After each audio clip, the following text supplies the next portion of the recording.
Supreme court से उद्धव ठाकरे को बड़ा झटका लगा है और सुप्रीम कोर्ट में जिस तरह की वो उम्मीद कर रहे थे कि सुप्रीम कोर्ट उनके पक्ष में आज कुछ सुनवाई करेगा और जिन विधायकों को वो अयोग्य घोषित करना चाहते हैं सुप्रीम कोर्ट कहेगा कि वो अयोग्य हैं और फिर एकनाथ शिंदे सरकार को वो गिराने में कामयाब हो जाएंगे, ऐसा सोच रहे थे। और इसीलिए आपको बता दूं कि संजय राउत का बार बार ये बयान भी आ रहा था, जब तक कोर्ट की तारीख थी, कोर्ट में पता लगेगा, 20 तारीख को फैसला होगा। लेकिन सुप्रीम कोर्ट में जो उनके वकील थे उद्धव ठाकरे गुट के, अभिषेक मनु सिंघवी और कपिल सिब्बल, उनकी जितनी दलील थी वो सब बेकार साबित हुई और दोनों वकीलों को चारों खाने चित कर दिया।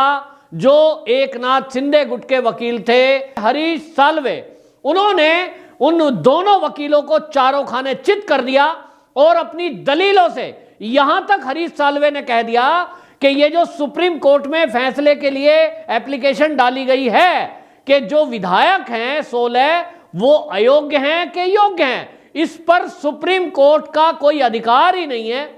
सुप्रीम कोर्ट इस मामले में फैसला नहीं कर सकता और इस मामले का फैसला करेगा विधानसभा का अध्यक्ष। और दूसरी बात, हरीश साल्वे ने अपनी दलीलों में जोरदार दलील रखते हुए सुप्रीम कोर्ट में कहा कि ये जो केस है ये दल बदल का केस ही नहीं है। ये जो उद्धव ठाकरे गुट की तरफ से वकील हैं ये जो बात कह रहे हैं कि इस पर योग्य या अयोग्य घोषित किया जाए और चुनी हुई सरकार को गिराया जा रहा है। कपिल सिब्बल ने दलील रखी कि साहब ये तो लोकतंत्र को खतरा है, ऐसे तो सारे राज्यों की सरकार गिराई जा सकती है। हरीश साल्वे ने कहा कि भाई ये बताइए जज साहब कि ये मामला है कि अपने नेता के विरुद्ध उन्हीं के विधायक वो विश्वास मत नहीं रख रहे हैं, उनका विश्वास नहीं है, ये दल बदल नहीं कर रहे हैं, किसी दूसरी पार्टी में ज्वाइन नहीं कर रहे हैं, अपने ही पार्टी के नेता के विरुद्ध उनका आक्रोश है। वो किसी नेता के साथ नहीं जाना चाहते, वो अलग आना चाहते हैं। इसमें दल बदल कानून लागू नहीं होता और दल बदल कानून यदि लागू नहीं होता तो योग्य और अयोग्य का मामला नहीं है। और इसीलिए यह मामला बिल्कुल स्पष्ट है कि यह केवल और केवल पार्टी का अंदरूनी मामला है।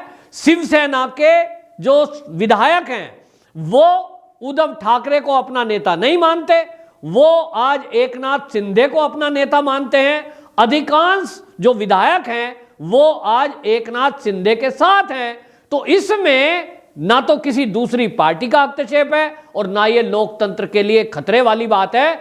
सरकार इस समय जो एकनाथ शिंदे की बनी हुई है, अधिकांश जो शिवसेना के विधायक हैं वो उनके साथ हैं। और जो ये एप्लीकेशन लेकर के आए हैं उद्धव ठाकरे जी, अब इनकी दलील ये है कि ये सरकार को या तो बनने ही ना दिया जाता। कपिल सिब्बल ने दलील रखी कि साहब ये जो शपथ ग्रहण हुआ था ये शपथ ग्रहण तब तक नहीं होना चाहिए था जब तक कि सुप्रीम कोर्ट कोई फैसला ना दे देती। इस पर हरीश साल्वे ने जोरदार दलील रखते हुए ये कहा कि भाई एक बात बताइए कि जब तक सरकार ना बने और जब तक कोर्ट का फैसला ना हो तो क्या राष्ट्रपति शासन लगता? ये स्थिति ज्यादा अच्छी है क्या? अब आप समझिए कि वहां अगर मान लें, उद्धव ठाकरे गुट की बात मान लेते हैं और जो वकील कह रहे हैं कि जब तक सरकार का गठन नहीं होना चाहिए था जब तक सुप्रीम कोर्ट का फैसला ना हो जाए। अब आप देख रहे हैं सुप्रीम कोर्ट में सुनवाई होते होते लगभग 1 महीना हो जाएगा, अभी तो फैसला हुआ नहीं है। क्या यह गारंटी है कि अगले 2, 3, 4 महीने में सुप्रीम कोर्ट में इसकी सुनवाई होकर फाइनल डिसीजन आ जाएगा? तो पक्का नहीं है। कोर्ट की तारीख कितने दिन चलती हैं, कोर्ट में कितने दिन सुनवाई चलती है, और उतने दिन अगर राष्ट्रपति शासन लगता तो आपको बता दूं कि ये उद्धव ठाकरे गुट के लोग, ये संजय राउत, ये कह रहे होते कि देखो भाई ये हमारी चुनी हुई सरकार गिरा दी और ये Bharatiya Janata party direct indirect रूप से सत्ता पे काबिज हो गई। क्योंकि उस समय जो राज्य है उसकी कानून व्यवस्था और सारे मंत्रालयों के काम वो ठप पड़ जाते, जो फैसले लेते वो राज्यपाल लेते और राज्यपाल को वो पहले ही कटघरे में घेर रहे हैं कि राज्यपाल ने शपथ गलत करा दी। पहले कह रहे थे कि राज्यपाल राजभवन से सारा कुछ कंट्रोल कर रहे हैं, ये तो दिल्ली से सरकार चल रही है। इस तरह के आरोप संजय राउत ने पहले भी लगाए हैं और बार बार बयान दिए हैं। तो इसका मतलब यह हुआ कि अगर यहां राष्ट्रपति शासन लगाया जाता और जब तक ये सरकार गिरी रहती, जब तक कोर्ट का फैसला नहीं आता, तो कोर्ट का फैसला क्या पता अगले 6 महीने ना आए। अब 6 महीने तक अगर फैसला नहीं आएगा तो काम तो चलाना है, तो राज्यपाल चलाते, तब ये बीजेपी पर आरोप लगाते हैं। आज ये कह रहे हैं कि इस पर फैसला लें, तो भाई फैसला तो हो चुका है। जो विधायक हैं उन्होंने ये अपना फैसला बता दिया कि उद्धव ठाकरे जी में उनका विश्वास नहीं है। वो 40 की संख्या में अगर एकनाथ शिंदे जी के साथ हैं तो मात्र 14-15 विधायक उद्धव ठाकरे के साथ बचे हैं। स्पष्ट है बिल्कुल मामला। तो इसी तरह ये जो कोर्ट में केस गया, इसमें अभी तक ये लगभग स्पष्ट हो चुका है कि सुप्रीम कोर्ट इस मामले में कोई बहुत ज्यादा सुनवाई में जल्दबाजी नहीं करना चाह रहा है, क्योंकि उसको भी शायद पता है कि जो हरीश साल्वे जी कह रहे हैं ये सुप्रीम कोर्ट के दायरे से बाहर का मामला है और इसको विधानसभा तय करेगी, विधानसभा अध्यक्ष तय करेंगे। और जब विधानसभा अध्यक्ष की बात अगर करें तो इसका चुनाव हो चुका है, विधानसभा अध्यक्ष अब नया बन चुका है और वो फैसला करेंगे कौन योग्य कौन अयोग्य। तो इस पर मामला यहां कोर्ट का बनता ही नहीं है। न्यायपालिका कार्यपालिका में जो इस तरह का हस्तक्षेप अगर करेगी तो गड़बड़ हो जाएगा। और इसलिए राजनीतिक मामलों में कई बार ऐसा देखा गया है, सुप्रीम कोर्ट अपनी राय रख सकता है, बहुमत सिद्ध करने के लिए कह सकता है। कई बार ऐसा देखा है हमने कि सुप्रीम कोर्ट में लोग गए और तो उन्होंने जो है महाराष्ट्र का ही अगर हम किस्सा ले लेंगे, जब देवेंद्र फडणवीस की सरकार थी, तुरंत करो, वीडियोग्राफी करो और इतना होना चाहिए, इस डेट में होना चाहिए। ये सारा कुछ देख रेख में हो सकता है कि अगर जो है बहुमत सिद्ध करने की बात आई, कोई टालम टोल कर रहा हो तब। लेकिन इस सारे मामले में आप देखें कि सुप्रीम कोर्ट में जो ये उद्धव ठाकरे गुट गया था कि उनको कुछ राहत मिलेगी, और इस पर सुप्रीम कोर्ट शायद उनको लग रहा होगा कि ये फैसला देगी कि भाई जब तक हम कुछ सुनवाई नहीं करते हैं तब तक जो है ये सरकार को ना माना जाए, या यहां जैसा वो मांग कर रहे थे कि यहां जो है राष्ट्रपति शासन लगा दिया जाए। दोनों ही दलीलों को जो ये बेंच थी 3 जजों की, इसने नहीं माना और उन्होंने कहा कि इस मामले में अब 5 जजों की बेंच बनेगी। तो जो चीफ जस्टिस ऑफ इंडिया हैं एनवी रमन्ना, उन्होंने इस मामले में अब ये कह दिया है कि इसमें जो है आगे संवैधानिक बड़ी पीठ बनेगी और ये संवैधानिक फैसले हैं, इस पर जो है समाधान होना जरूरी है। तो इस मामले में हम देखा जाएगा आगे क्या कर सकते हैं, क्या करना है।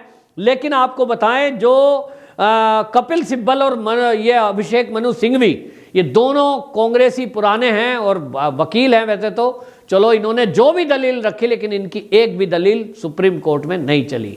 जैसा इस मामले में वो सोच रहे थे कि कोई फैसला आएगा, कोई स्टे मिल जाएगा, कोई सुप्रीम कोर्ट ऐसा निर्णय कर सकता है जैसे कि उन्होंने कहा कि यथास्थिति बनाई रखे जाए, तो कपिल सिब्बल जी और अभिषेक मनु सिंघवी बार बार इस बात को कह रहे थे कि साहब आपने जब तक ये फैसला नहीं दिया तब तक जो है ये इन्होंने नई सरकार का गठन कैसे कर दिया, राज्यपाल ने शपथ कैसे करा दी।